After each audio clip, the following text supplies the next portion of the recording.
Hello friends, आप सभी का यूपीएससी की पाठशाला में स्वागत है। आज हम लोग भारत के भूगोल विषय के अंतर्गत दूसरा टॉपिक स्टार्ट करने जा रहे हैं। तो जिसमें हम लोग पढ़ेंगे भारत का भौतिक विभाजन। तो भारत का जो भौतिक विभाजन है, इसको मुख्यतः उच्चावची विशेषताओं के आधार पर 4 भागों में विभाजित किया जाता है। तो उच्चावची विशेषताओं या विवर्तनिक इतिहास के आधार पर भारत जो है, इसको 4 भागों में विभाजित किया जाता है। तो जैसे सबसे उत्तर में अवस्थित है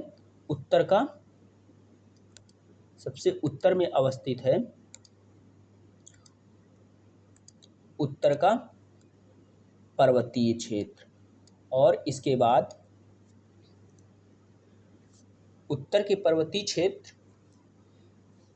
के दक्षिण में अवस्थित है उत्तर का विशाल मैदान।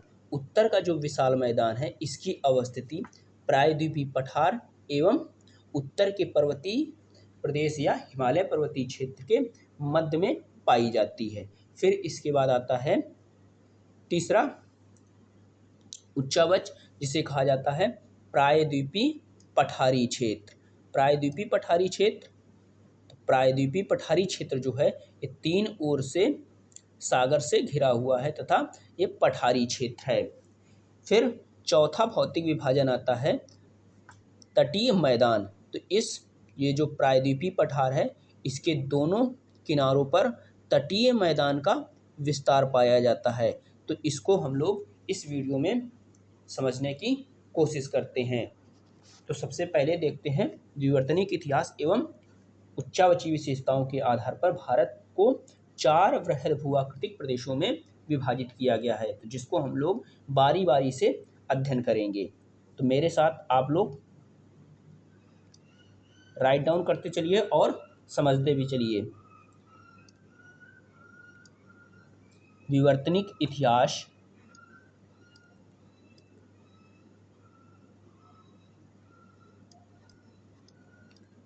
सबसे पहले हम देखेंगे विवर्तनिक इतिहास एवं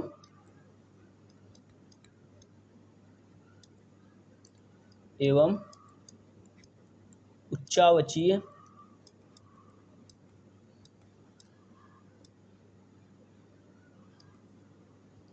विशेषताओं के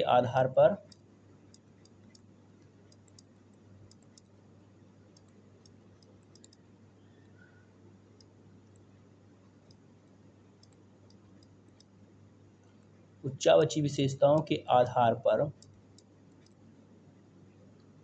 भारत को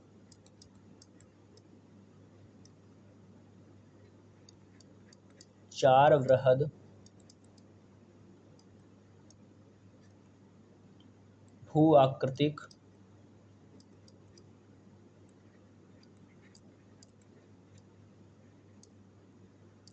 प्रदेशों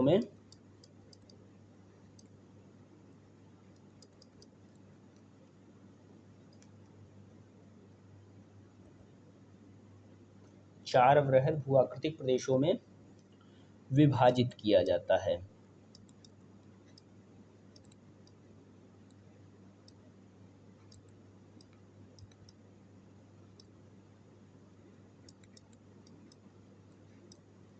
तो ये 4 भौतिक प्रदेश हैं।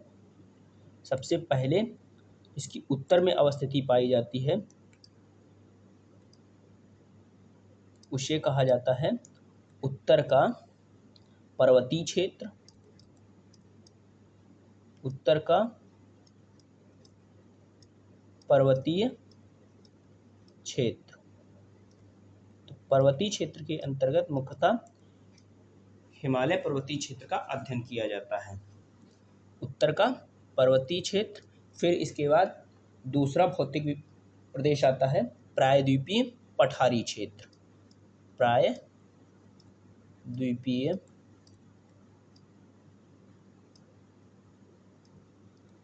पठारी क्षेत्र। इन दोनों संरचनाओं के मध्य में, या इन दोनों उच्चावची संरचनाओं के मध्य में ही यहाँ पर विशाल मैदान का निर्माण हुआ है। तो विशाल मैदान जो है इसका निर्माण उत्तर के पर्वतीय क्षेत्र से निकलने वाली नदियां तथा प्रायद्वीपीय पठार से निकलने वाली नदियों के द्वारा लाए गए निक्षेप के जमाव से उत्तर के विशाल मैदान का निर्माण हुआ है। तो तीसरा भौतिक प्रदेश है मैदानी क्षेत्र। मैदानी क्षेत्र, मैदानी क्षेत्र को ही कहा जाता है उत्तर का विशाल मैदान। फिर चौथा भौतिक प्रदेश आता है भारतीय समुद्र तट। भारतीय समुद्र तट एवं द्वीप समूह।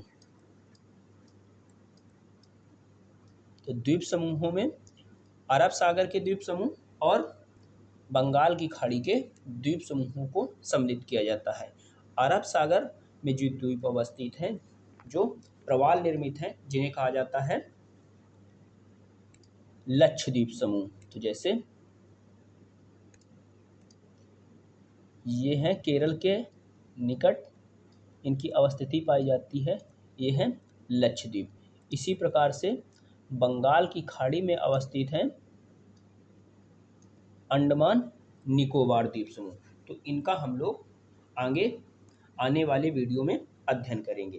तो अभी हम लोग देख रहे हैं भारत का भौतिक विभाजन, तो जिसमें हम लोगों ने भारत के भौतिक विभाजन को उच्चावची विशेषताओं और विवर्तनिक इतिहास के आधार पर भारत को 4 भौतिक प्रदेशों में विभाजित किया जाता है। सबसे उत्तर में जो संरचना अवस्थित है जिसे कहा जाता है उत्तर का पर्वतीय क्षेत्र। फिर इसके बाद जो भारत का सबसे प्राचीन भूखंड है जिसे कहा जाता है प्रायद्वीपीय पठारी क्षेत्र। इन दोनों संरचनाओं के मध्य में अवस्थित है उत्तर का विशाल मैदान। फिर प्रायद्वीपीय पठारी क्षेत्र के दोनों तटों के सहारे तटीय मैदान की अवस्थिति पाई जाती है। तो जिसे एक को कहा जाता है पश्चिमी तटीय मैदान और जो पूर्व में अवस्थित है उसे कहा जाता है पूर्वी तटीय मैदान। तो सबसे पहले हम लोग ये भी देख लेते हैं कि भारत में जो संरचनाएं पाई जाती हैं उनका प्रतिशत भार कितना है। तो भारत में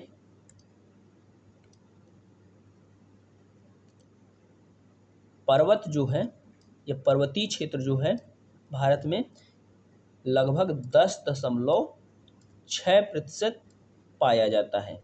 इसी प्रकार जो पठारी क्षेत्र है, पठारी क्षेत्र ये लगभग 27.7% भू क्षेत्र में इसका विस्तार पाया जाता है।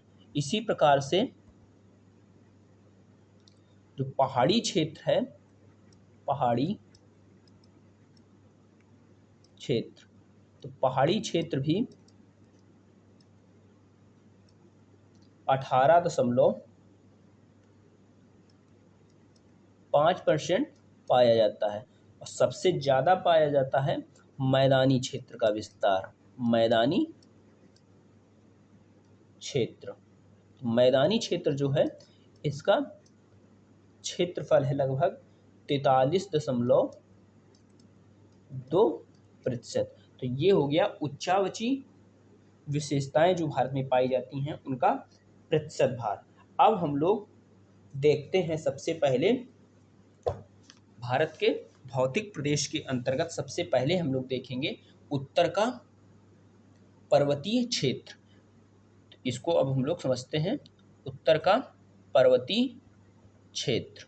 तो उत्तर के पर्वतीय क्षेत्र को हिमालय पर्वतीय क्षेत्र कहा जाता है। तो हेडिंग डालिए उत्तर का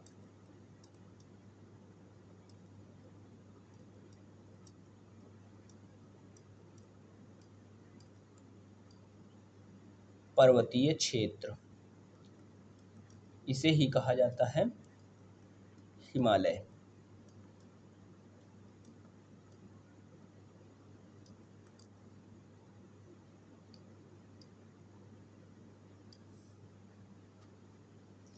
उत्तर का जो पर्वतीय क्षेत्र है इसकी जो स्थिति सबसे पहले हम लोग देखेंगे। पहले एक भारत का मानचित्र बनाएंगे, तो जिसके माध्यम से हम लोग उत्तर के पर्वतीय क्षेत्र की अवस्थिति समझने की कोशिश करते हैं। तो मेरे साथ एक डायग्राम बनाइए।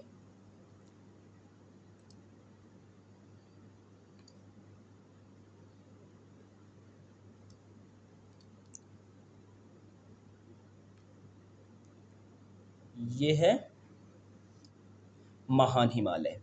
महान हिमालय के दक्षिण में अवस्थित है लघु या मध्य हिमालय।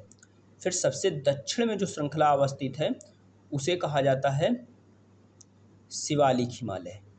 तो ये इस तरह से शिवालिक हिमालय की अवस्थिति पाई जाती है। तो ये हो गया हिमालय पर्वतीय क्षेत्र। इससे पूर्व जो संरचना का निर्माण हुआ है तो जिसे कहा जाता है ट्रांस हिमालय। तो ट्रांस हिमालय जो है उसको भी मानचित्र में दर्शाते हैं, डायग्राम के माध्यम से समझते हैं। तो ये है ट्रांस हिमालय का काराकोरम रेंज। फिर इसके बाद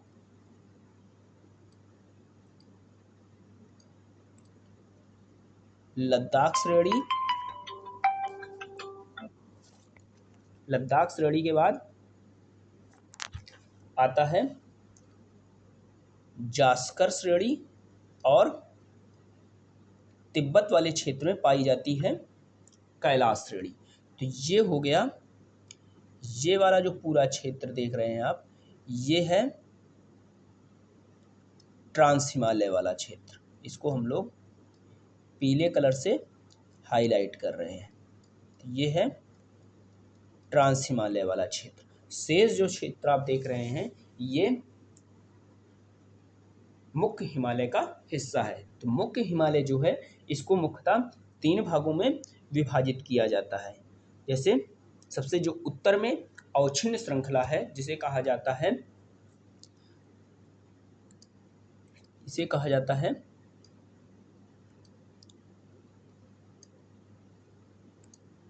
महान हिमालय। महान हिमालय, महान हिमालय। फिर जो दक्षिण में श्रृंखला इसकी अवस्थित है इसे कहा जाता है लघु या मध्य हिमालय। फिर जो सबसे दक्षिण में श्रृंखला अवस्थित है उसे कहा जाता है शिवालिक या शिवालिक हिमालय। तो इसकी जो अवस्थिति है हिमालय पर्वतीय क्षेत्र की, ये देश की उत्तरी क्षेत्र में इसकी अवस्थिति पाई जाती है। तो इसका जो विस्तार देखने को मिलता है पाकिस्तान की पूर्वी सीमा से लेकर म्यांमार की पश्चिमी सीमा तक हिमालय पर्वतीय क्षेत्र का विस्तार पाया जाता है। तो इसको हम लोग एक भारत का मानचित्र बनाएंगे जिसमें इसको दर्शाएंगे, तो जिससे और भी चीज़ें क्लियर होंगी। तो आप लोग भी मेरे साथ एक भारत का मानचित्र बनाइए।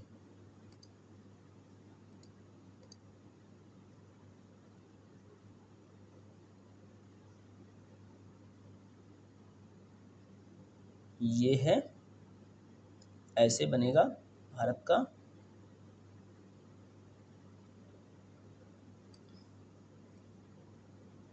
ये बन गया भारत का मानचित्र। तो इसमें हम लोग दर्शाएंगे हिमालय पर्वतीय क्षेत्र को, हिमालय पर्वतीय क्षेत्र को।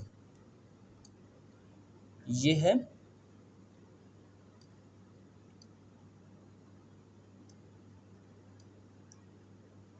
कुछ इस तरह से हिमालय पर्वतीय क्षेत्र का विस्तार पाया जाता है। तो ये है, इधर पड़ता है पाकिस्तान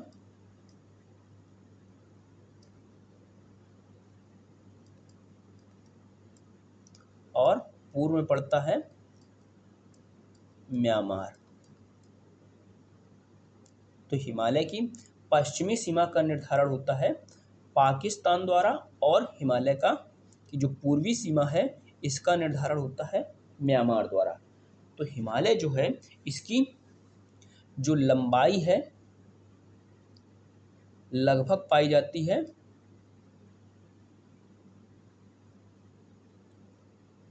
2500 किलोमीटर।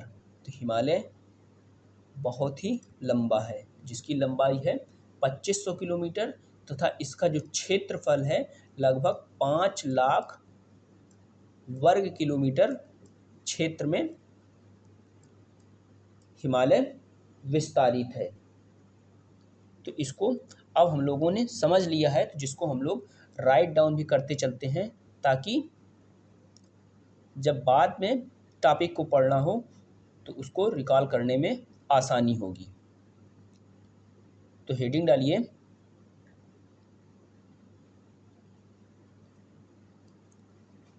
उत्तर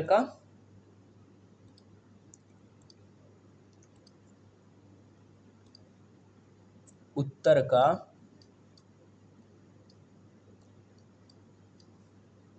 पर्वतीय क्षेत्र।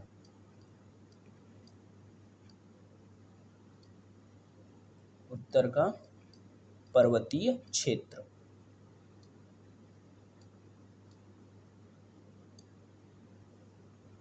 तो इसमें लिखिएगा इसकी स्थिति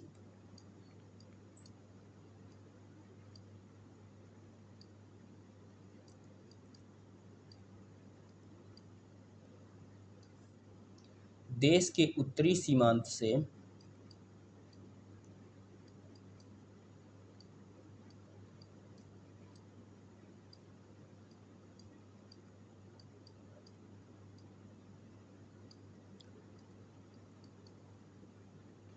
देश के उत्तरी सीमांत के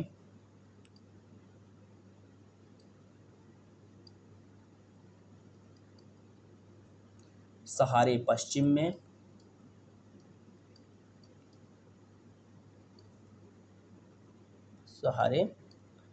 पश्चिम में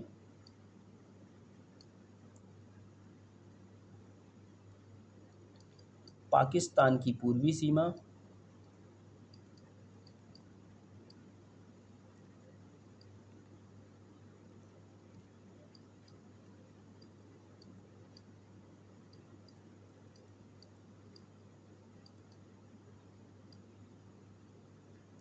से लेकर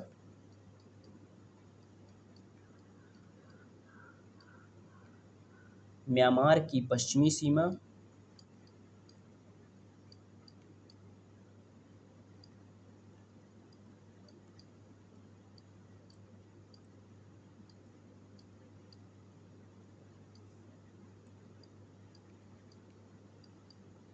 म्यांमार की पश्चिमी सीमा तक लगभग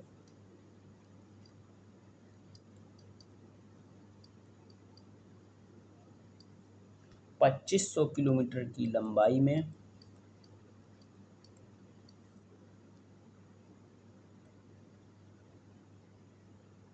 2500 किलोमीटर की लंबाई में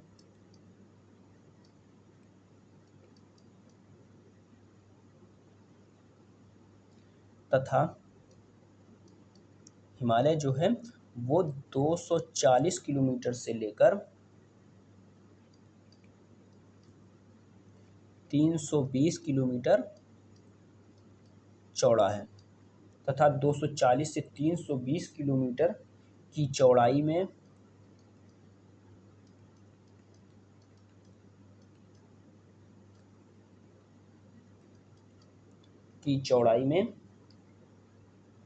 लगभग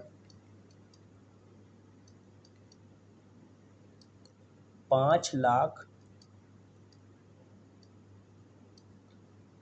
वर्ग किलोमीटर क्षेत्र में विस्तृत है।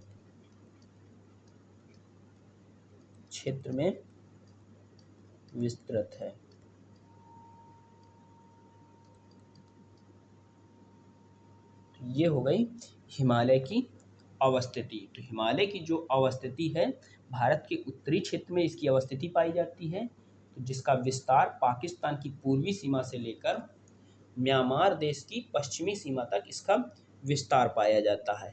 इसकी लंबाई लगभग है 2500 किलोमीटर 2500 किलोमीटर तथा इसकी चौड़ाई है 240 किलोमीटर 240 किलोमीटर तथा लंबाई है 2500 किलोमीटर एवं इसका क्षेत्रफल है 5 लाख वर्ग किलोमीटर। अब हम लोग देखेंगे कि हिमालय जो है इसमें दो अक्ष संघी मोड़ पाए जाते हैं, तो इसको भी पहले डायग्राम के माध्यम से समझते हैं। फिर से एक डायग्राम बनाते हैं। तो ये है ऐसे हिमालय।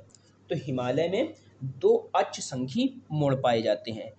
पहला मोड़ जो है वो पाया जाता है पश्चिम में। पहला मोड़ जो है ये पाया जाता है पश्चिम में ऐसे, और दूसरा मोड़ पाया जाता है पूर्व में। तो दो अक्ष संघी हिमालय में मोड़ पाए जाते हैं। जो पहला अक्ष संघी मोड़ है या जो पश्चिम अक्ष संघी मोड़ है, तो यहाँ पर क्या है, सिंधु नदी जो है एक गहरा गार्ज का निर्माण करती है। सिंधु नदी जो है एक गहरे गार्ज का निर्माण करती है तथा जो पूर्वी अक्ष संघी मोड़ है तो यहाँ पर ब्रह्मपुत्र नदी एक गहरे गार्ज का निर्माण करती है। तो हिमालय की जो पश्चिमी सीमा है सिंधु नदी द्वारा निर्धारित होती है, सिंधु नदी, और जो इसकी पूर्वी सीमा है हिमालय की वो ब्रह्मपुत्र नदी द्वारा निर्धारित होती है, ब्रह्मपुत्र नदी।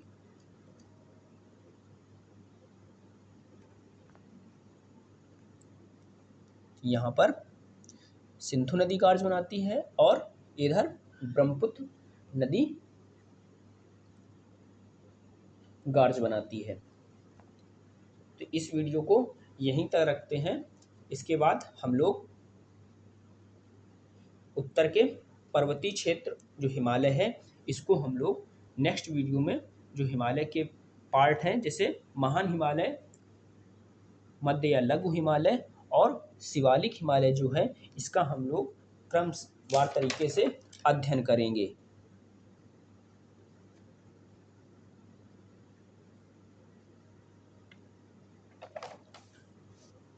वीडियो को यहीं तक रखते हैं।